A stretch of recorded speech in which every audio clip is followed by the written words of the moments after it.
Good afternoon and welcome to Kunsong Pile Children. We're always happy to have you here. We're always happy to be here with you. And so this is a teaching by Jetsunma Ahkon. The teaching was given in 2006. The title is Create a Deep Storehouse of Merit. And so we begin.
Recently, since I've been teaching again on Sundays, we've been talking about accumulating merit.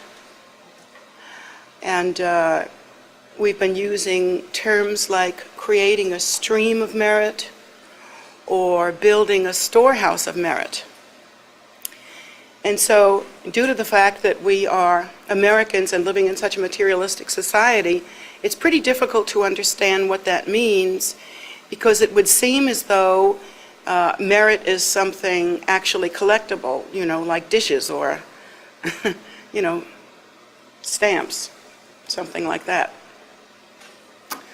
And so that leads us to think of merit as something solid, something weighable, and something more permanent than it actually is.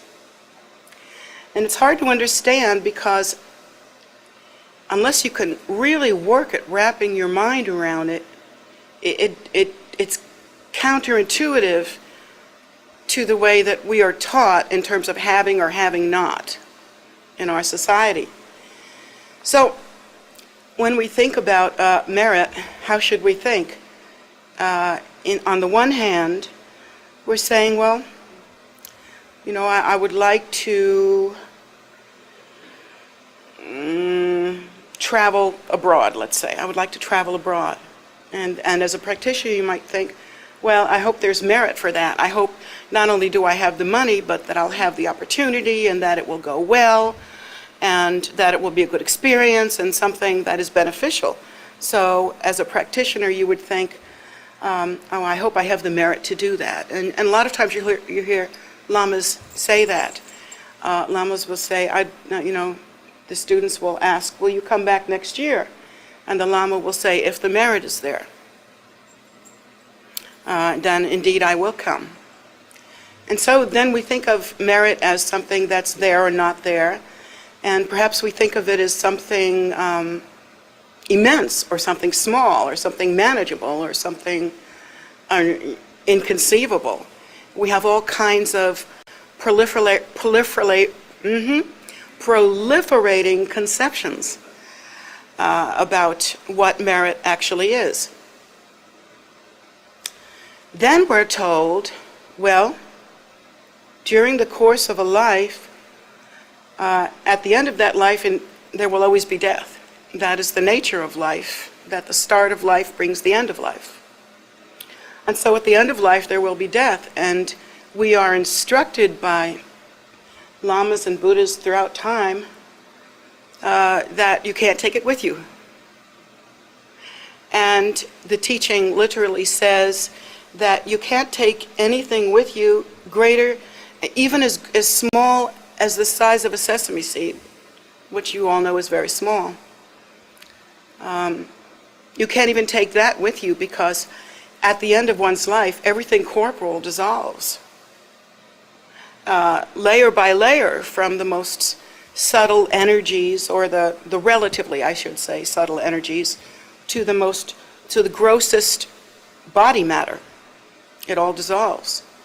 And so you can't take anything with you. But the caveat that Buddhism is famous for and happily able to deliver is the awareness that even though we cannot take even one morsel of phenomena stuff with us, we do continue in experience.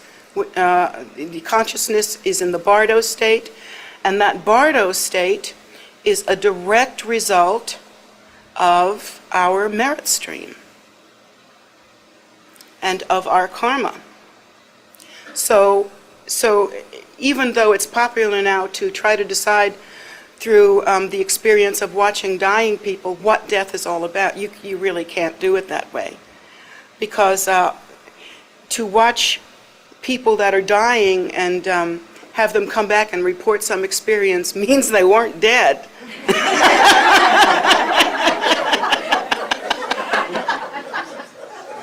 And even if they died on the operating table in the way that we medically understand death, something didn't stop. From the point of view of subtle bodies or consciousness, or however you want to put it, it didn't go. We are taught that there is a gross outer breath that you can measure and put a respirator on, but there is the subtle inner breath which cannot be detected except through extraordinary perception, such as enlightened perception. So obviously that subtle inner breath did not cease, or you wouldn't be able to come back and talk about anything. So nobody knows about death. Nobody really understands what death is all about. And we don't understand, therefore, that in some ways death is like life, or the bardo experience after this bardo of life is simply another experience, and like this life, it's based on habitual tendencies and our karmic predispositions, and mostly our merit, the stream of merit. That word again, or the storehouse of merit. So two people can die and have both lived in the suburbs and had red cars and, had a family and kids and maybe a pool, They can die at about the same time, and you would think, well, gee, they're, two kind of average Joes, suburban types, or Janes, and you would think that death would be similar for them. Maybe different for a king, or maybe different for a queen, but that is not the case at all. Just because externally some of the signs of our lives look similar, no one knows what the internal causes and effects are. Nobody knows what karma ripens. Nobody knows what the thought and perception has come to at a certain point in one's life, and what view is being created, or what perception is occurring. And so therefore nobody knows what the superficial stream of merit is like at the time of those two deaths. One could be thinking, I regret this and I regret that, and the other one could be thinking, well, time to let it go. Maybe a little grain of renunciation at the end, And then, of course, you don't know what the past lives of these people are. This one might have been a king in the past and used up all of his merit and just had enough left for that red car, and didn't accumulate any during that life. So at the end of that life, bada boom. It is not good. It's bada boom bardo.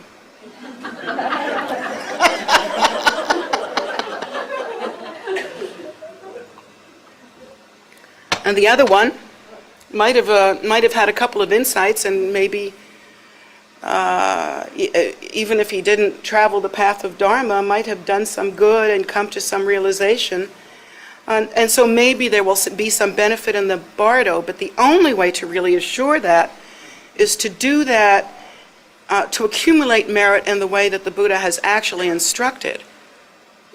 that you accumulate merit not accidentally, but mindfully and continuously, mindfully. And you do it in such a way that you are aware of what's happening, so that afterwards you dedicate that merit to the liberation and salvation of all sentient beings. In other words, your motivation is good. And that red car, maybe you took people food with it, or benefited some people in some way using your wealth or whatever. So those two people obviously will have a completely different experience at the time of death, and that is that storehouse or stream of merit. And now let's say that a third person with a red car practiced Dharma. Some people that practice Dharma can still have red cars.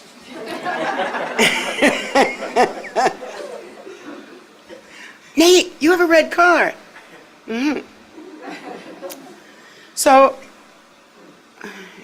that Dharma person might have approached their life very differently. Maybe they're not the best Dharma practitioner in the world. Maybe they can't turn cartwheels in puja form, but trying to keep you guys awake.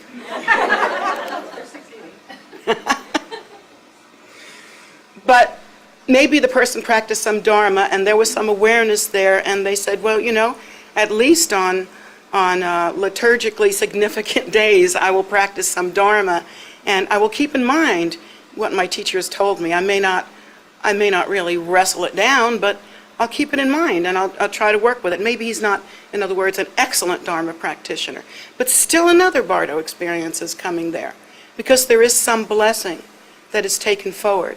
Intention and merit are like married. And mindfulness, that's a family. So maybe at that death there will be a quicker rebirth, a more auspicious rebirth, perhaps a less traumatic or frightening experience in the Bardo. Maybe even sometimes there is a pleasant experience. It can happen. Not often, but it can happen. So you have to think like a practitioner in terms of merit and think ahead. In other words, you want to plan for the long term. When we think that we're doing something clever, like buying a new red car or going abroad, we don't understand that merit's involved in that at all, for the most part.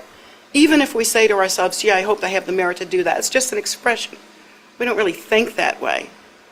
We don't really think, for instance, when I buy that red car, how does that affect my merit? And when I buy that red car, shouldn't I think ahead and do something with that red car that brings a blessing to someone? Like maybe when I buy a red car, I say, you know, whatever money I can bargain the dealer down on, I'll give it to the Dharma. We don't think like that, but you should think like that. Because in that way, you're smart. And you're smart in a wisdom sense because you're looking long term. We've always been taught, buy red car, ride red car, end of story. But the idea being that everything that one does in one's life, there should be respect for the stream of merit, and there should be some thought to continue one's storehouse or stream of merit. Let's say that we find that we're getting sick. There's something going around. Actually, there is something going around. And we find that we're getting sick. The thought would be, I just want to stay in bed. I don't want to get up and do my practice. I don't want to do it. I don't want to sit up. How can I do it in bed? Actually, you can. The Buddhists don't care. As long as you don't point your feet at the altar, they're down with that. But the thought is, you know, I really feel like my body needs this rest. So I'm going to really sink into my wonderfully comfortable bed and not get up. Well, how many times do you think you might turn away from Dharma and sink into your wonderful bed and have it not make some effect? You see? Right then you might get a nap. And right then when you wake up after that nap, you might say, oh, that was a good idea because I feel a little bit better now. But in the long term, what's really happening there? A non-choice is still a choice. A choice to allow your practice to slide while you rest your body is understandable. And your friends who are not Dharma practitioners or your relatives might say, rest. And your doctor will say, rest. But if you get up and do your practice anyway, there's some understanding, some wisdom involved in that. And what you're saying to yourself is, I'm in here for the long term. I mean, I'm hopefully not gonna die in the middle of this sickness, so I'll probably recover from it. And even if I did, that would be a better reason to practice, not a worse reason. But, sicknesses come and go, things come and go. Who taught you that only when you feel good and you really feel like practicing, that's the time that you should practice? Actually, that's not even that great. Anyone could do that. I mean, most people at least, feel like sitting down in front of a beautiful altar or meditating or, doing something that looks sacred once in a while. Once in a while, we all sit on a rock and do something. So even the most ordinary thinker can do that, have a beautiful moment in front of an altar or up on a hill somewhere. But the commitment that it takes to get up out of bed, prop yourself up, you can have as many pillows as you want, and cough through your practice. There is virtue in that. There is value in that. And that's when you're really making an offering. When you feel like it and the tide is in and you're all blissful and new agey and happy, when you're like that, sure, it's easy to have a blissful, sacred moment. Anyone can manufacture one of those. But to commit to your practice and to do so for the right reasons, not because you feel like it today, but because you are interested in the welfare of sentient beings. That's the difference. That's the creation of merit. And that's what sustains us.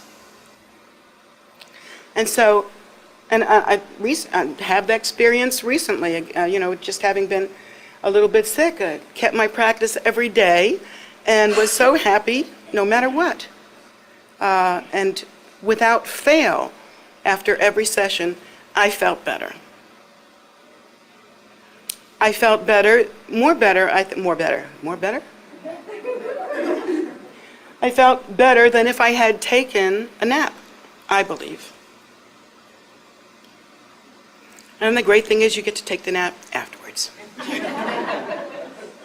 there's nothing wrong with napping. It's just the choice or non-choice of moving away from Dharma to do it. You see what I'm saying? And I'm using this as a metaphor. It's a symbol for other things in life as well. We make non-choices all the time. And again, it's because we think that merit is so thick and solid. We think it's material, like this. Like I have this glass here and it's full of the stuff and it's that full I can mark it. And I can watch it if it goes down and I'll know it because I'll be the one drinking it. And if I watch it for days, I can still watch it go down because it will evaporate. Well, merit's not like that. Merit is an oddly invisible part of an equation that we have to pay attention to, namely the equation of cause and effect.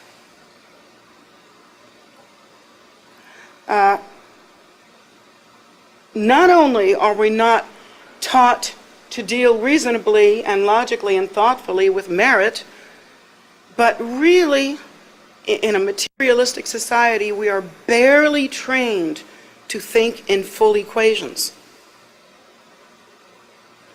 Like we are taught, grab something and have it, pretty much. There's no what led to that, what does it lead to? There's none of that. We're not taught to think in full equations. And so we run around our lives a little bit ill-equipped and addled, because we don't think things through. And it's not that we wouldn't want to if we'd been trained that way. It just simply isn't our habitual tendency. And so we do things that are the definition of neuroses and insanity. I mean, nuts. We'll do the same thing again and again and again. It always produces the same neurotic, stupid result, and we don't see it. Because we're not taught to think in full equations. And so we bring ourselves suffering.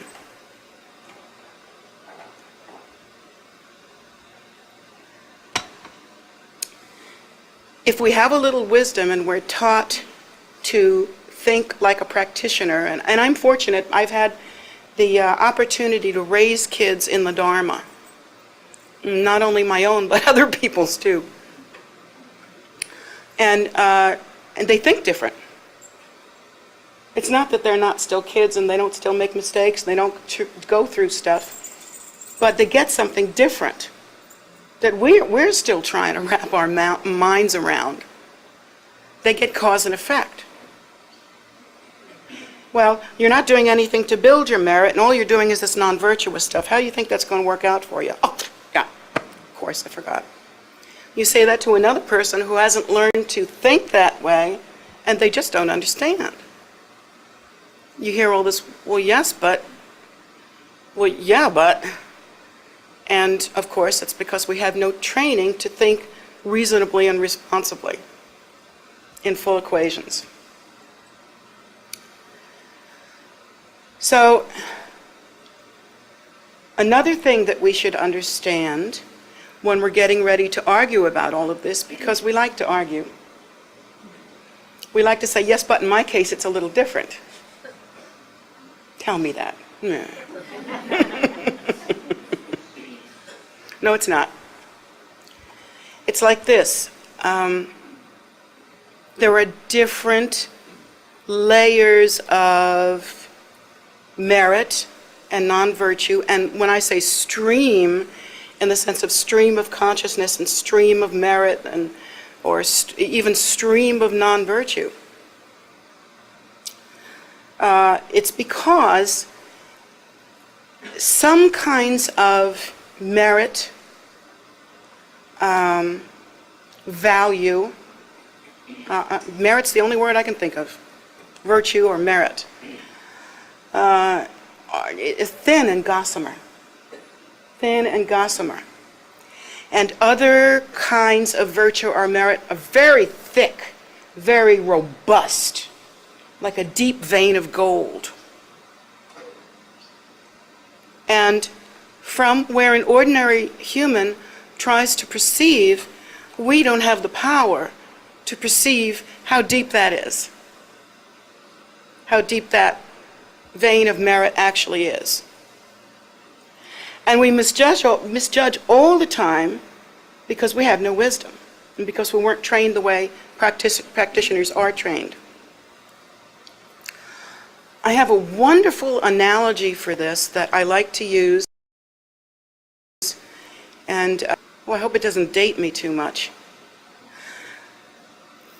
Think about this. Think about motor oil on a pond of water. Okay?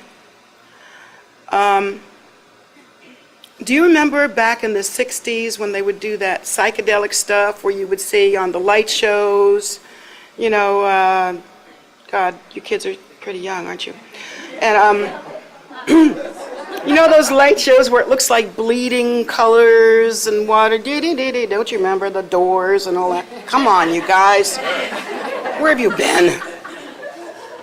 Okay, so it's a little bit like that, except we're talking about sort of like, you think of how oil looks on water. It has like a rainbow, almost translucency. And if you're talking about a small pool of water and the oil's not too thick, you can blow on the oil. And what happens? It spreads out. And depending on what yeah, good, thank you. Thank you. Viscosity is depending on the thickness, depending on what the liquid underneath it, if it's really just pure water, really depending on the chemical, blah, blah, blah. It's going to act slightly different. And merit is a little bit like that, actually. Some body of merit or stream of merit is so gossamer thin, so without depth, that with one breath you can blow it away and see the dirty water underneath. And he's just like right there. That's it. Stream of merit is gone from that place. And since we don't know whether we've got a deep vein of merit or whether we have just that little gossamer thin business, we're not able to judge whether something we do is just going to blow away the merit. It's really simple to do that. Even a non-choice can blow away the merit. And what happens to that merit? Do you notice how, if you can see those psychedelic rainbow colors, they tend to look different and bleed into each other and go into little streams and rivulets? You know what I'm talking about? Any of you ever watched Oil on Water? Give me a nod. All right.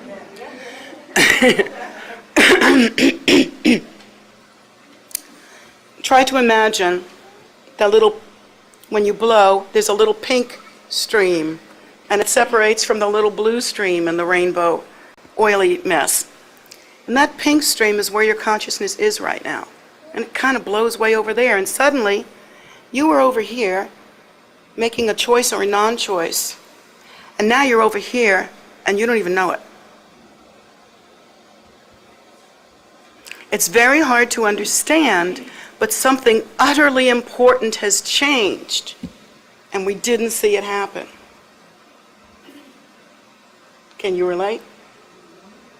Something snuck in, and you can't figure out how you got there. Suddenly your mind has changed. At one point you thought, well, I'm all about Dharma. I mean, Dharma is the most powerful force in my life. I want to benefit sentient beings. I'm sick of war. I'm sick of this crap where people don't eat and people rape and pillage each other. I mean, I'm sick of it. I want to practice some Dharma. I want to make the world a better place. You're right there. And then, you know, a year down the road, something happens and you make choices or non-choices, and suddenly you're there. And you're thinking, you know, Dharma, that was a phase I went through. It's pretty interesting, and I think I'm still connected, but it's not the main thrust in my life now that I have the red car. So it's kind of taken a back seat in the red car.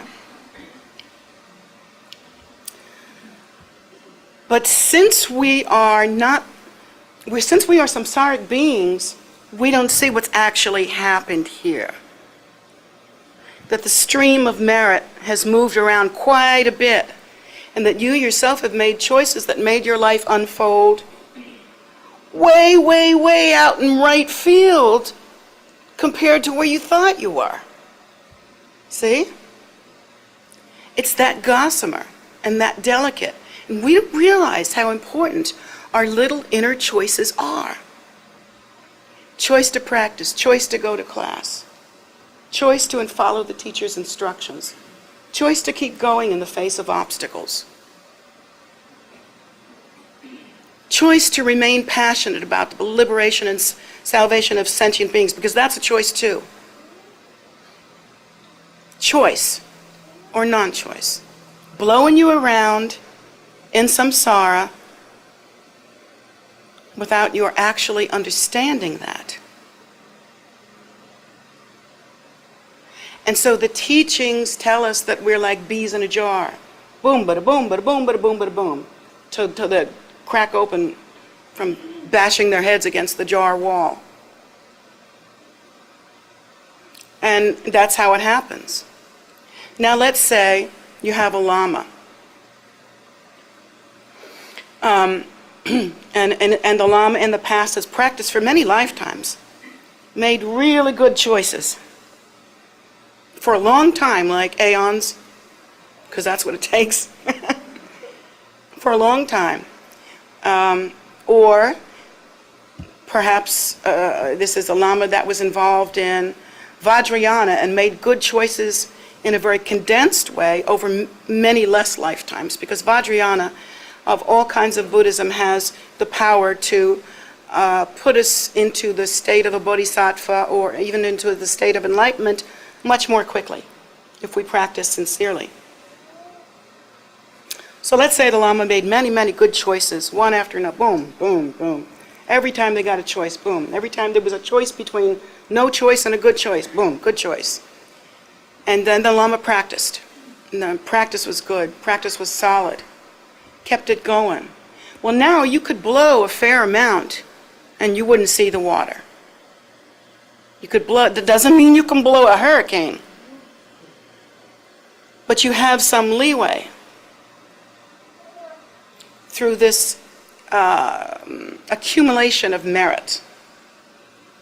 But even there, you can't think storehouse of merit means gold in the bank. It's the only gold in the bank, actually, but you can't think of it as gold. You have to think of it as that translucent, rainbow-like oil on water, except this is thicker. You have to, I don't have that wind today. You'd have to blow really hard to get to the water if you had oil, say, that thick. But could it be done? Oh, yeah. Sure. And then if that Lama had attained a certain degree of realization, then the storehouse has actually pushed away the water. Then the oil begins to act differently. It's not that the Lama is not in samsara with you. It's just that you're talking about a thick vein of merit. Now you got a little cha-cha room. Now you can dance a little bit. And in conditions like that, and this would, you would want to talk to somebody who's like in the 10th bhumi or something, and a Lama like that has a little leeway to dance in samsara. They say dancing on the razor edge of samsara for the sake of sentient beings. Meaning that because the habitual tendency is there and the merit is so thick, the mind is different. Everything they do is to benefit sentient beings. Everything they do, no matter how bizarre that may look, is still coming from that beautiful oil, that stream, that heavy collection, if you will. It's not that it's not fluid. Ultimately, everything's fluid. But it's not that you can't, you could plow through it. But there's so much of it there that it's actually dominated the water, dominated samsara. So, a story that goes around my Sangha quite a bit is in my younger days, when I could still wear high heels, before I got to sensible shoes. I used to hang out with my students and we would play, and the playing was part of the hook. It was part of the hook to get my students to commit to the path, because it really wasn't, these are pioneers. At the beginning it was like, Buddhist, nobody wanted to even say it. It was so different. Nobody I know is Buddhist. And then, I remember how it went through, it ripped through the Sangha that we were going to have to tell our parents we were Buddhist. Oh my goodness. So one of the stories that I like to tell is that when I was hooking some of my students, we would go out and have lunch and knock back a few margaritas and go out dancing, and then, I used to hang out with Ani Lucia. You can't imagine that, can you? But she was a young, pretty girl one time, like me, like I was. And so I made her bio. I thought she was too pursed. made her go out and buy all these shoes. I thought, with shoes like this, you've got to open up, girl. We had red boots with stiletto heels, and these were works of art. Nobody could wear them. But it was supposed to change one's mind. And so it did. And so she opened up, and pretty soon that little purse became a smile, and after a while she became a Buddhist.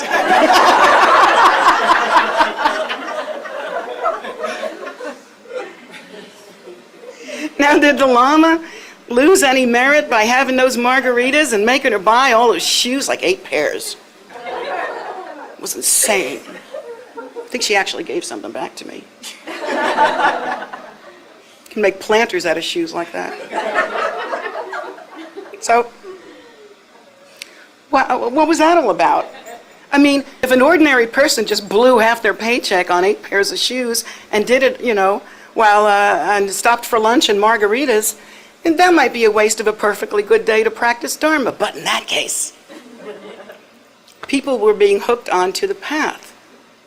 And so in that case, the Lama's storehouse was so deep it could be relied on to dance on the edge of samsara, enough to hook that lady who is now a nun, and who better be listening.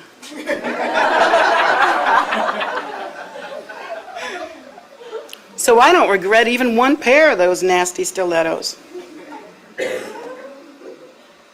That was in the days when I was young enough and energetic enough to put on the chicken suit and come to the costume party with you guys. But now it's pretty straight. I'm up here, too tired to get down. Can't fit in the shoes anymore. You'll have to toss back your own margaritas. So that storehouse of merit can be relied upon to bring benefit. And if one has cultivated that for lifetime after lifetime, then there is something very precious and beautiful there. And this is what the Buddha has taught. But I caution ordinary sentient beings against being that freewheeling. Of course, if you practice every day the mindfulness of proper motivation, and if you really do what you do for benefiting sentient beings, and everything is followed with practice and dedication, we're not Baptists. You can dance. You can have a party. You can live a life. But the Buddha has taught us that you should live it consciously and well.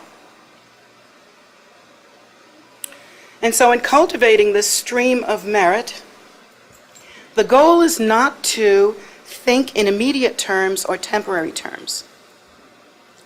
The goal is to be mindful of the continuum of one's life, which we love to deny because we don't want to face the fact that what has a beginning has an end. That's one thing humans don't like to face. Even now, even as we get older, no, there's no end to this. We're going on and on, conquer the world. But we have to have a mind for our long term, for something of value beyond 1 moment or 1 hour or 1 week or 1 year or 10 years or 1 lifetime. And so when we decide how we're going to use our energy and how we're going to think in terms of cause and effect, do not limit yourself to the phenomena and the appearance of 1 lifetime.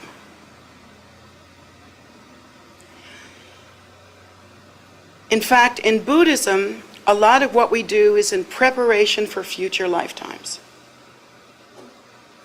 Now, in a materialistic society, we get a bit of a bum rap, don't we?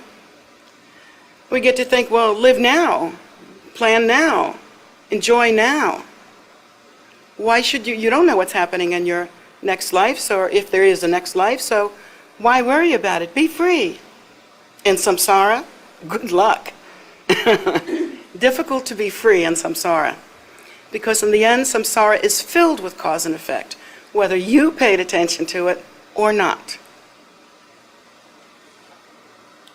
the best things that will happen to us in this lifetime, including meeting with the Dharma, meeting with our teacher, knowing the bliss of actual deep practice, gaining some wisdom through practicing view, these things that are really meaningful, very difficult to do in one lifetime. And we hear about the bliss of Guru Rinpoche, in the very display of his senses being like the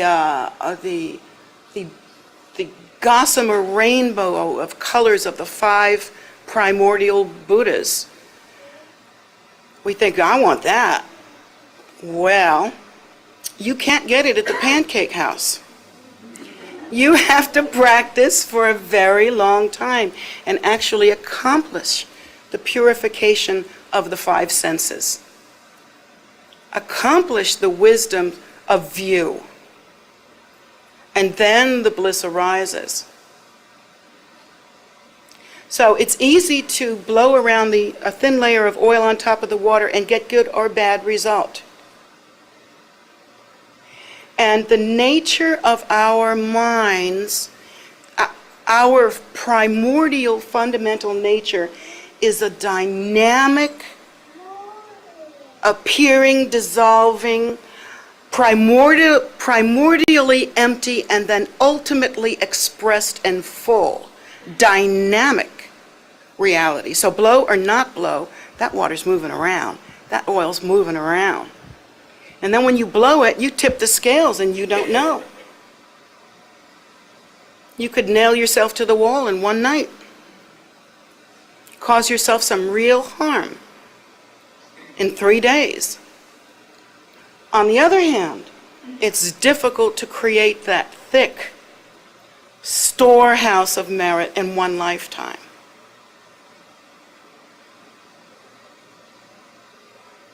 So it behooves us to reorient ourselves in terms of our goals. I think of it this way. It's not like you should withdraw from the appearance of phenomena. You're here. I can prove it. I'll stick a pin in you and you'll yell. You can't pretend you're not here. And it's not like you should act in a certain way because some sort of outward acting will bring a certain result. That's more like appearances. But you should think in terms of inner, outer, and secret. No, outer, inner, and secret. In the same way, short term, mid-term, and ultimate term.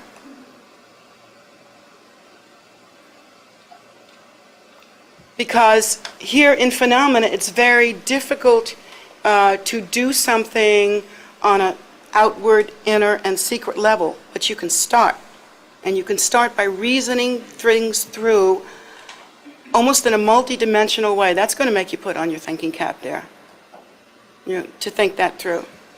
See, isolate an action. What's it look like on the outside? Okay, not illegal. What's it look like on the inside? What's it really look like? Not good. Conversely, look at something on the outside. What's it look like? Well, I offered a flower to an altar. It doesn't look like much. I didn't break an arm doing it.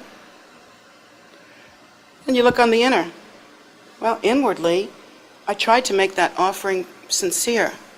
I didn't just put a flower on it and look to see who's watching, on the altar. I try to be sincere. Ultimately, they say on an ultimate level, that single act can produce a taste of samadhi. But not if you're doing it on the outside, like watch me put a flower on the altar, Or did you see that? Did you catch the picture? But to do it outwardly, like respectfully, inwardly, deeply, thoughtfully, mindfully. May this flower represent anything that I have ever attained and all that I will ever accomplish. May I offer this to the 3 precious jewels for the sake of sentient beings, and may this offering bring an end to suffering, and mean it. Have a tear. Mean it. Practice meaning it. We're so superficial. Practice meaning it. And then ultimately, maybe not in this life, maybe in this life, maybe in the bardo, maybe in the next life, there will be that moment. That rich vein will come to join that stream that is your mind. You know, we feel so stuck in our trouble and so stuck in our lives, and mostly stuck in our minds and habitual tendencies. And we think that there's no way out, but the Buddha has taught us that there is indeed a way out. That to practice the accumulation of virtue and to dispel obstacles by continually doing that in a mindful way, in a meaningful way, one can actually change the mind or the habit that you thought you were stuck in. And it doesn't work if you do it unskillfully. Like, say you're an alcoholic or a recovering alcoholic. Say you've had run-ins with the law. Say all kinds of stuff has happened in your lifetime, and you think, I'm basically screwed. I have got to watch my mouth. Basically screwed. Here in life, very difficult to change. I have a record, I have this, I have that, all this stuff going on, and you feel like you're in concrete. You feel like there's nowhere to go from here. And I'm saying, this is the very essence of the Buddha's teaching. The Buddha said there is an end to suffering. And he gave us the method. In a nutshell, it's overcoming obstacles and non-virtues with the continual practice of merit, of accumulating merit. Through giving rise to the great bodhicitta, compassion, caring, through practicing one's life in such a way that you actually contribute rather than take away from the storehouse of goodness in the world.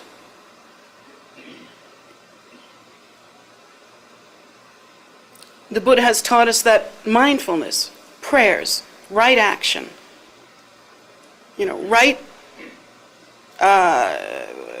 intention, these kinds of things, making offerings. I mean, we have lists of them, the 10's this and the 7 that's and the 14 other things. But basically, it's about being mindful, living consciously. Haven't we seen in this country, aren't we seeing in this country, the result of living unconsciously now? This is it, kid. We are reaping the benefits of living unconsciously now. Living with a swagger and living with a my way or the highway attitude and acting like, something, something. Now we're seeing it. Everything that's precious to us, our values, our standing in the world, everything, it's all crumbling. So collectively, we are experiencing that. How do we turn the tide? We don't play. While someone else is swaggering, you take meaning into your life. While someone else is saying, I'd like to have a war over here and a war over there and a war over there, you don't play. Make your life a haven of virtue. You don't want a war? Don't have one in your mind. Start now. Start today. You count. One person can change a little group. A little group can change a big group. And a big group can change the world. And if I didn't believe that with my whole heart, it wouldn't be worth my time to be here, because I plan on changing the world.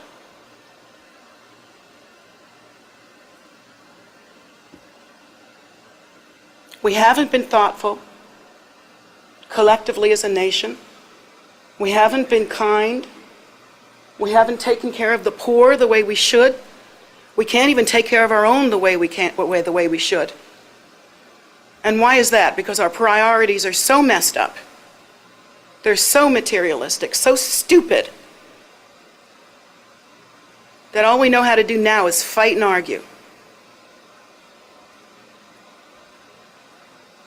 Well, we can stop that collectively, we know, because next month's November. But how do we stop that personally? I know I'm on dangerous territory now. But I'm telling you, we should start a revolution, and we should start it here. We have to get the big picture. We have to have compassion for the suffering of the world. We can't make it all about us anymore. We can't live in our tiny little neurotic reality while everything's going to hell all around us. And that's why I wanted to give that teaching on the accumulation of merit, because it's personal now. It's time to understand that our practice matters.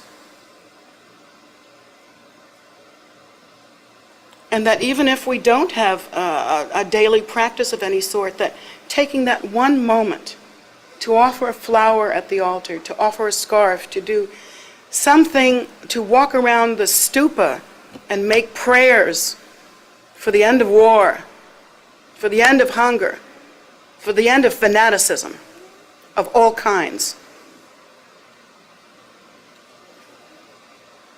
Do that every day. Start that, because you can. I built this so you can.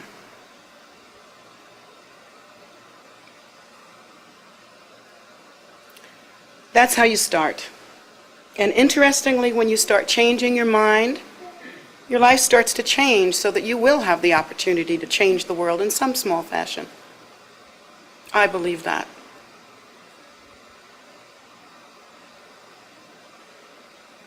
The intention of a good heart is supported by the universe, is supported. And what is the basis of that statement? That's kind of a New Age statement, isn't it? What is the basis of that statement? Merit. The accumulation of merit can change the world.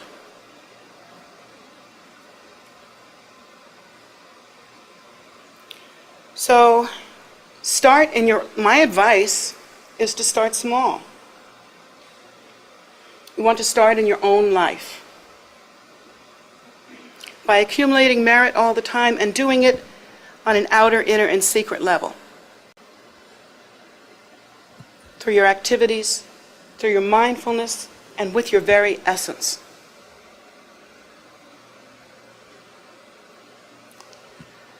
To do things on just a superficial level without a full realization of producing merit and true cause and effect that goes beyond this lifetime and beyond appearances, to look deeper into life and to use that depth in one's practice. This is the instruction that I'm giving.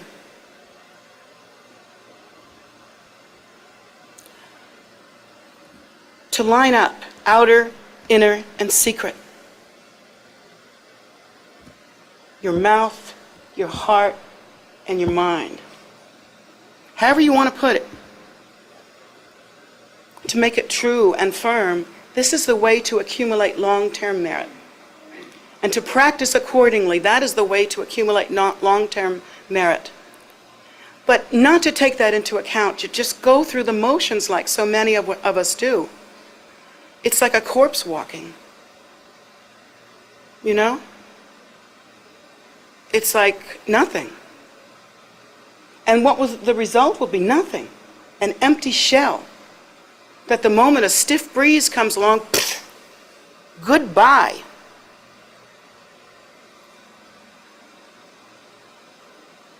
I know we've seen a little bit of that here.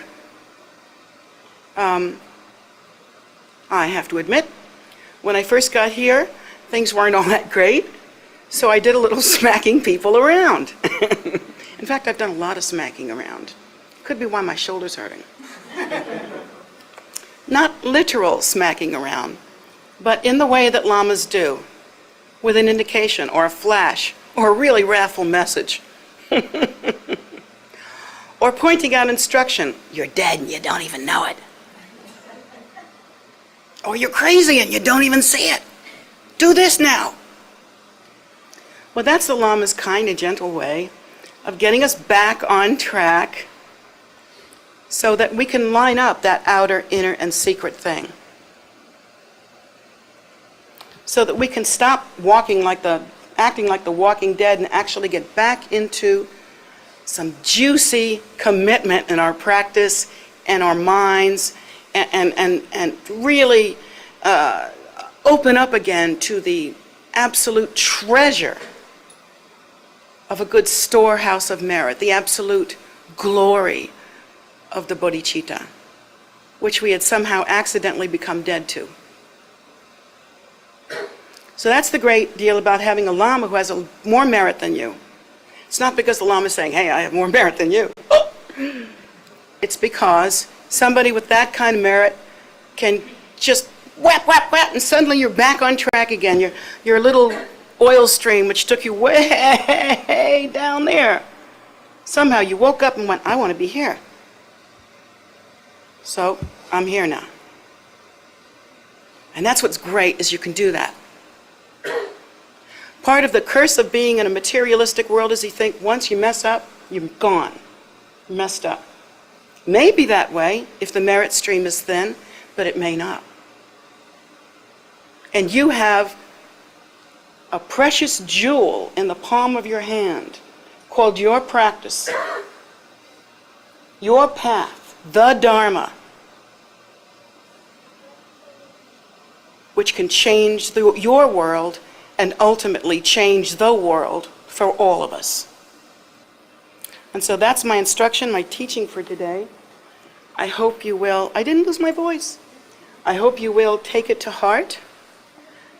Certainly this has been, I believe in everything I'm telling you.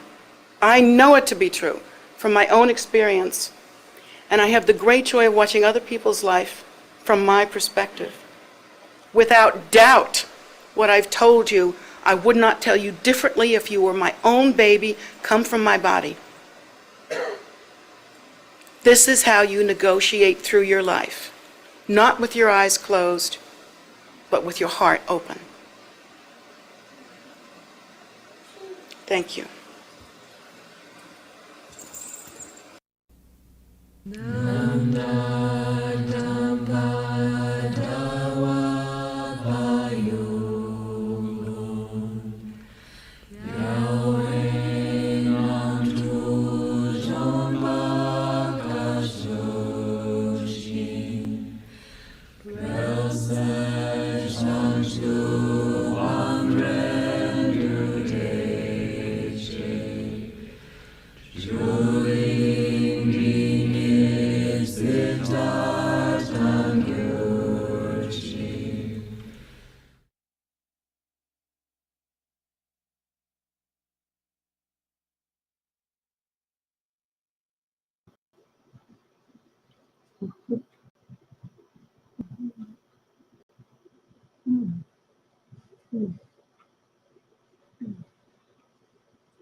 So thank you very much for with us today and for hearing this teaching. We're always happy to share these, and we hope that you enjoy them as much as I enjoy showing them. This teaching was from 2006, and it seems to be still relevant today. So, it's quite impressive. And these are shown every Sunday at 1 o'clock, and also on Wednesdays, the second and the fifth Wednesday at 7:30. They intersperse with teachings, which we now have a long stream of Khenpo Karze's teachings. And Khenpo Tenzin Karze is here with us. He is our resident Khenpo, and he teaches on the first, third, and fourth Wednesdays at 7:30. He does not teach on YouTube. You can register for his teachings, and if you go to tara.org, you can find the registration page for those teachings. In addition, we also, have meditations in the Saturday and Sunday morning at 10 a.m. on YouTube, and Medicine Buddha practices every evening at 7 p.m. on Facebook. And they are very short, maybe 15, 20 minutes. Depends on how many, dedications people are making. But it's short but very powerful teaching. Practice. And that also is just part of our daily offerings. And again, food offerings, everyday soak is what it's called. It's a food offering ceremony. And its purpose is to create a lot of merit to, uphold and sustain these other practices. So it's as you can imagine, we do a lot of these just to keep going. They're all at various times. And so my recommendation is you go on tara.org, scroll to the bottom of the first page, and you'll see a link to webcasts and calendar. Click on that and the calendar will come up, and you can then look at whatever day you're interested in or whatever practice and click on it, and it will give you the wherever it's being, whatever social media is being shared on, and how to get there, and also a link to download the practice so you can join in. So we invite you to join us any and all times. If you want to make an offering to Jetsunma directly, you can use her PayPal account, which is jetsumagift@gmail.com. That will strengthen your link with her and her teachings.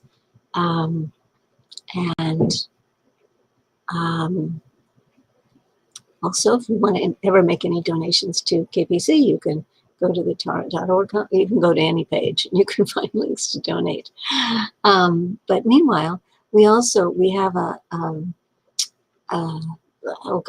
think last year it really just ballooned out, and a relief arm, basically. It's called Buddhist Relief, KPC Buddhist Relief, and it is an amazing outreach effort to the community, and it's widening constantly. So we've got, we started out with none, and we are now up to 5 or 6, 7. I'm not sure even how many partners we have at this point. Our most recent one is in downtown DC. So people who are working to feed and care for homeless in whatever ways, and we support them. And so, we source out, food and the things that they need, and we get it out there. So if you're interested in any part of that, donations obviously are needed on a regular basis. Food is not cheap, but if you also want, are not able to do that, but you want to volunteer and help, there's a lot of, packing and carrying it out and going to these places, and it's really an incredible experience. So I invite you to join in any and all ways that you might. And there's just so many ways that we can help others. And it's been really, really successful. So we want to keep it going. So anyway, lots to do here. Come visit. We're open dawn to dusk on the outside, and 8 to 8 in the prayer room. And we invite you every day to come and be here. Walk the land when you're not going to get totally scorched to death, or walk it quickly and come and get some lemonade on the porch if it's a scorchy day like now. Just join with us. There's lots to see and do. There's lots of ways you can participate if you decide you want to volunteer. But if you just want to come and pray and relax, this is your place. Come, you're welcome, always. So we'll see you next time. I believe our next teaching will be next Sunday. So take care. We'll see you then.